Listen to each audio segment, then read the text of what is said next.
La ambivalencia del símbolo del pez. El tiempo que precede al advenimiento del Mesías se divide, según el Apocalipsis siríaco de Baruch, en 12 partes. El Mesías aparecerá en la 12ª. La división temporal en 12 apunta a los signos del zodíaco. El 12º es Piscis. Entonces, como ya hemos mencionado, se levanta también el Leviatán del mar, los 12 poderosos monstruos marinos que he formado el 5.º día de la creación y hasta que el tiempo, el fin del mundo he retenido, serán entonces comida para todos aquellos que queden. Como el Behemoth no es indudablemente ninguna bestia marina, sino, según dice un Midrash, pase en 1000 montañas, los 2 monstruos marinos tienen que referir a una dualidad del Leviatán. De hecho, se divide según el sexo, es decir, hay uno macho y otro hembra. También alude a dicha dualidad en los evangelios: el Señor castigará al Leviatán, la serpiente huidiza, y al Leviatán, la serpiente tortuosa, y matará al dragón que hay en el mar. Esta dualidad dio origen probablemente en la alquimia medieval a la representación de las 2 serpientes en lucha, una de ellas alada y la otra sin alas. En el libro de Job, donde el Leviatán es único, la mencionada oposición aparece en la figura contrapuesta del Behernot. En un poema de Rabbi Meir ben Shidhak se describe la lucha escatológica entre el Leviatán y el Behernot, donde ambos quedan mortalmente heridos. Son entonces despedazados por Dios y dados como alimento a los justos. Esta representación se relaciona sin duda con la antigua costumbre judía de la comida pascual, celebrada en el mes de Adar, el mes de Piscis. Pese a la señalada duplicidad del Leviatán en los textos tardíos, es muy verosímil que originariamente fuera único, como se encuentra muy tempranamente atestiguado en los textos ugaríticos de Ras Shamra, 2000 años antes de Cristo. Billoret da la traducción siguiente: cuando hieras a la serpiente, acabarás con la serpiente, la poderosa de 7 cabezas. Es notable en efecto que ambos adjetivos sean los mismos que en Isaías califican a una serpiente de una especie particularmente peligrosa que llamamos Leviatán, en hebreo Libyatán. Quizás un eco de este desarrollo psicológico se encuentra en la concepción de Maimónides cuando escribe: pero lo máximo de lo que Dios más profundamente expresa es la descripción del Leviatán, pues éste reúne en sí las facultades corpóreas que en los animales solo aparecen separadamente, mientras que aquel al mismo tiempo camina, nada y vuela. Según esto, el Leviatán es una especie de superanimal, como Yahvé es una especie de superhombre. Y observa, de la misma época, que existen también representaciones de una lucha entre Baal y la serpiente, lo que resulta notable que cuanto aquí la oposición se da una entre el dios y el monstruo, y no entre 2 monstruos, como ocurre más tarde. Por el ejemplo del Leviatán se ve cómo el enorme pez se escinde paulatinamente en una oposición, situándose primeramente como el opuesto al Dios Supremo y por lo tanto representando en cierto modo la sombra de ese Dios, es decir, su lado nefasto. Con la escisión del monstruo en una nueva oposición, el contraste con la divinidad queda relegado al trasfondo y el monstruo se pone en conflicto consigo mismo, por así decirlo, o con un monstruo correspondiente, por ejemplo, como Leviatán frente a Behemoth.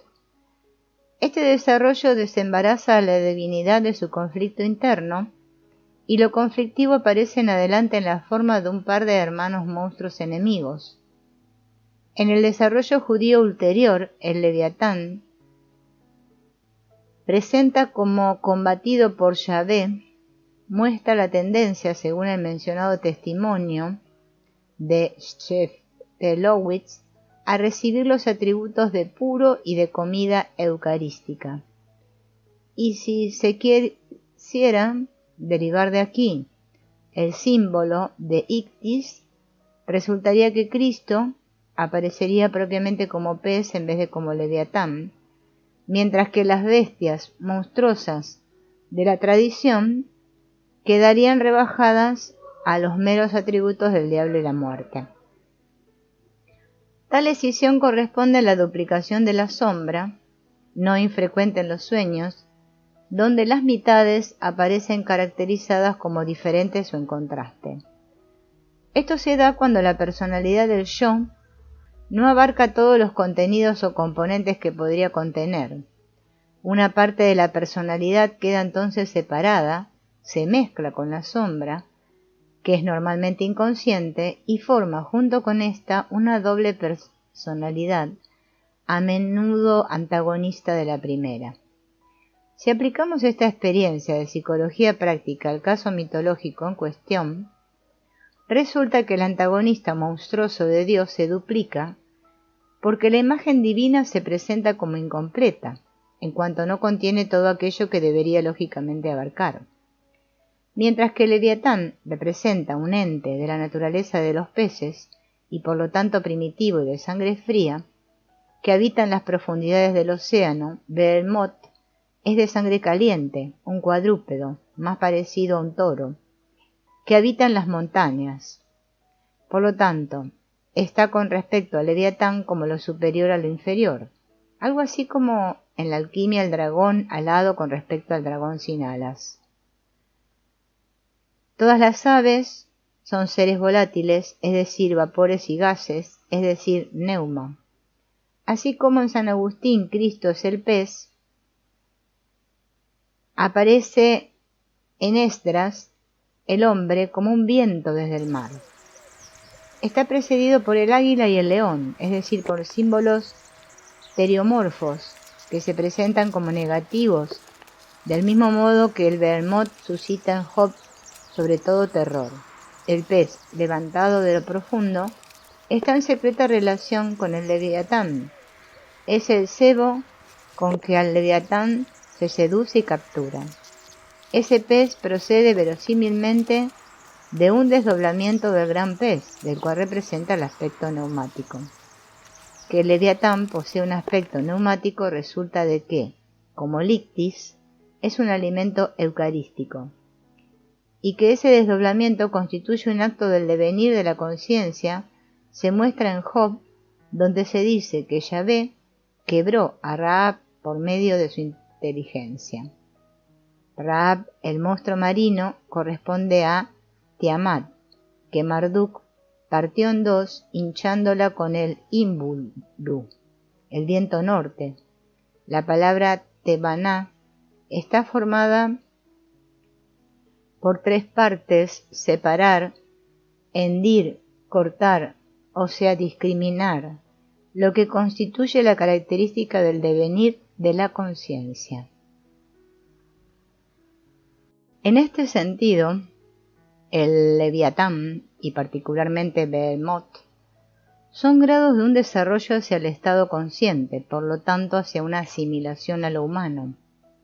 El pez se transforma, pasando por el estado de cuadrúpedo de sangre caliente, en humano corpóreo, y en cuanto que la figura del Mesías se hace en la concepción cristiana, segunda persona de la divinidad, la segunda figura escindida del pez apunta a la Incarnatio Dei.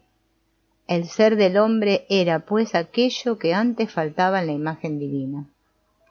El papel que desempeña el pez en la tradición judía está, sin duda, en alguna conexión con el culto sirofenicio del pez referido a Targatis, en cuyos templos se encontraban estanques de peces sagrados que no era lícito tocar.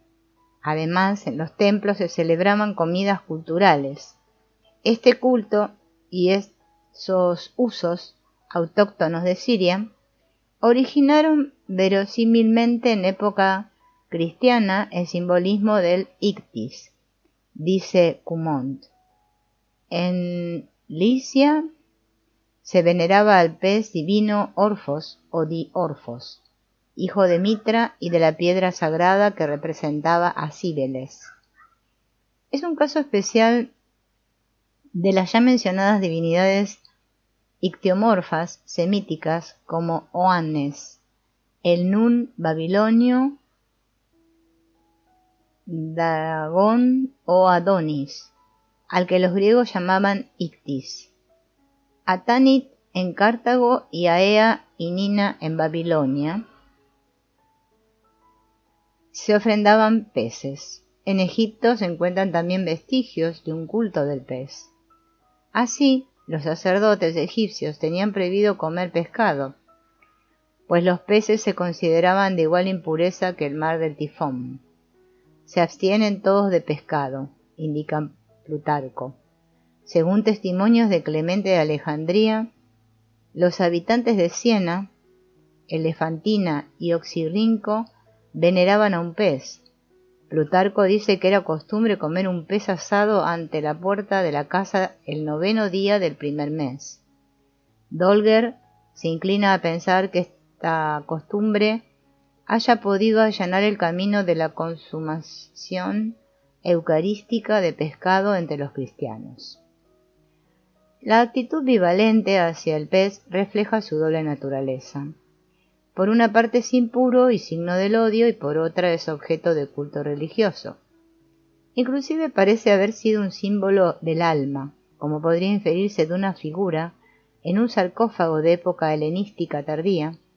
La momia está tendida sobre un catafalco de forma leonina, bajo el cual se encuentran 4 canopas, cuyas tapas respectivas representan las cabezas, 3 teriomorfas y una humana, de los 4 hijos de Horus. Sobre la momia, en lugar del pájaro usual que representa el alma, está un pez. Como lo muestra el dibujo, se trata del oxirrinco, uno de los 3 peces más abominados, del cual se decía que había devorado el falo de Osiris cuando éste fue despedazado por Tifón. Esos peces pertenecen precisamente a Tifón, que es lo pasional, lo titánico, lo irracional, lo irreflexivo del alma. Los peces, además, por su voracidad, significan en el medioevo tardío una alegoría de los condenados. Tanto más notable resulta el pez como símbolo del alma ante los egipcios. La misma ambivalencia, empero, muestra la figura de Tifón Set. En baja época es un dios de la muerte, la destrucción, el desierto, el traicionero adversario de su hermano Osiris. En cambio, en una época alta, aparece estrechamente vinculado a Horus como un amigo y socorredor de los difuntos. En un texto de las pirámides ayuda, junto con Eru-Ur, el Horus mayor, a subir al cielo a Osiris. El piso del cielo consiste en una plancha de hierro, tan próxima en ciertas partes a la cima de las montañas que por medio de una escala puede alcanzársela. Esa plancha reposa por sus 4 ángulos en sendas columnas correspondientes a los puntos cardinales. En los textos de las pirámides se exalta a la escala de los dioses gemelos, y en el de Unas se dice: y sube por la escala que su padre Ra ha hecho para él, y Horus y Set toman a Unas de la mano y la conducen al Tuat. Transfiguración de Cristo en presencia de Moisés y familias, y los salvadores gemelos a la Piscis Sophis, antes citada. Otros textos muestran la oposición entre Ereut y Set, pues el primero es un dios diurno y el segundo es un dios nocturno. La forma jeroglífica del nombre de Set lleva como determinativo el signo de piedra o el del animal setiano de orejas largas. Existen representaciones en que las cabezas de Eru-Ur y de Set comparten un mismo cuerpo, en lo que puede reconocerse la identidad de los opuestos figurados por ellos. La pareja divina representa la oposición contenida, latente en el dios superior Osiris, como Behemoth y Leviatán la representan en relación con Yahvé, etc. Es importante el hecho de que los opuestos deben encontrarse juntos en una operación común, cuando se trata de ayudar al uno a alcanzar la cuaternidad. Esto está también representado y personificado por los 4 hijos de Horus, Mesta, Harpi, Tuamutef y Kebesnuf, de quienes se dice que están tras el muslo del cielo boreal, o sea, de Set, cuya sede se halla en la constelación de la Osa Mayor.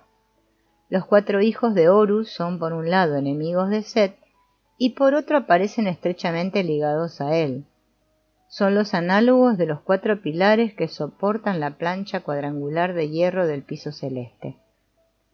Como a menudo 3 de los hijos de Horus tienen cabeza de animal, mientras que el otro se distingue por llevar cabeza humana, cabe referir esto a la circunstancia análoga en las visiones de Ezequiel, de cuyas figuras querúbicas, como es sabido, derivan los símbolos de los evangelistas.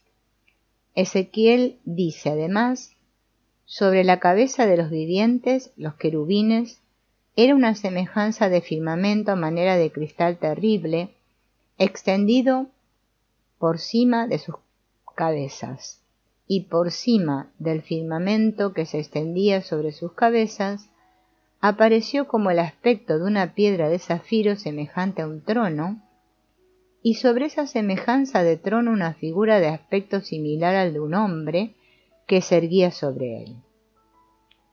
Por las estrechas relaciones entre Israel y Egipto no es inverosímil que haya conexiones entre los respectivos símbolos. Es notable que la tradición árabe vea la región del Polo Norte con la figura de un pez. El Polo Norte es visible, en torno a él están las menores y estrellas oscuras que en conjunto forman la figura de un pez, en cuyo centro se encuentra el Polo Norte. Esto significa pues que el Polo Norte, el cual en el antiguo Egipto representaba los dominios de Tifón, a la vez que la morada de los 4 hijos de Horus, se encuentra, por así decirlo, en el cuerpo de un pez. Según la tradición babilónica, Anu tenía su sede en el cielo del norte. Igualmente Marduk, como Dios supremo, es el creador del mundo y señor de los ciclos cósmicos, y por lo tanto el mismo el Polo Norte, según se dice, de él, el que a las estrellas del cielo fijó sus vías, como ovejas apacentará los dioses todos. En el punto norte de la eclíptica se encuentra el reino del fuego, purgatorio y pasaje al cielo de Anu. Por eso el ángulo norte del templo adyacente a la torre de Nippur constituye la llamada Kiva, o sea, orientación. Igualmente, Sabeos y Madeos se vuelven hacia el norte en la plegaria. En relación con esto, merece citarse también al Mitra de la liturgia mitríaca. En la visión final aparece el dios sosteniendo la espaldilla de oro de un novillo, el cual es la constelación de la Osa que mueve y hace dar la vuelta al cielo. Sobre este dios, que evidentemente viene del norte, acumula el texto una profusión de atributos ígneos. Las representaciones babilónicas sobre el Polo Norte y su significación hacen aparecer particularmente comprensible el hecho de que la visión divina de Ezequiel provenga del norte precisamente, aunque a esta región corresponda también el origen de todos los males. La coincidentia oppositorum constituye la norma en una concepción primitiva de Dios, pues la divinidad, no objeto aún de conciencia reflexiva, es simplemente asumida tal cual.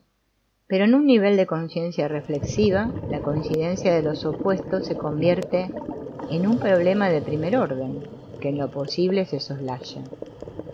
Por eso resulta muy insatisfactoria la posición del diablo en la dogmática cristiana, cuando las superrepresentaciones colectivas, que son las dominantes de nuestra orientación consciente, se dan tales lagunas, con toda seguridad puede contarse con la existencia de desarrollos complementarios o mejor, compensatorios en el inconsciente. En las especulaciones alquímicas encontramos tales concepciones compensatorias. Ellas difícilmente permiten suponer que hayan sido por completo inconscientes para los adeptos. Parece tratarse más bien de una restitución más o menos consciente de la imagen primitiva de Dios. De ahí se llega a paradojas tan chocantes como la idea del Dios del amor que resplandece en el fuego del infierno, lo cual no pretende ser sino la idea cristiana de Dios en una conexión nueva pero necesaria con todo lo que el infierno significa. Es sobre todo Jacob Boehme quien, influido igualmente por la alquimia y la cábala, construye una imagen paradójica de Dios en que el aspecto bueno y el malo pertenecen a una única esencia divina, de un modo que podría compararse con la concepción del pseudo Clemente. La historia antigua nos muestra una imagen escindida de la región septentrional por una parte, sede de los dioses supremos, y por otra del adversario. En un sentido es el punto de orientación de la plegaria, en otro es el lugar donde sopla un neuma maligno, el Aquilo. Y finalmente, por un lado, ombligo del mundo, por otro, región infernal, San Bernardo de Chaval apóstrofa a Lucifer y dice: y tú, en trastocado orden, pujas hacia el aquilón. Cuanto más hacia lo alto te apresuras, tanto más presto bajas hacia el ocaso. Este pasaje proporciona lo sobreentendido en el rey Aquilonar de Nostradamus. Al mismo tiempo, en esas palabras de San Bernardo se advierte la idea del poder supremo por el que en su orgullo puja Lucifer, todavía asociado con el norte.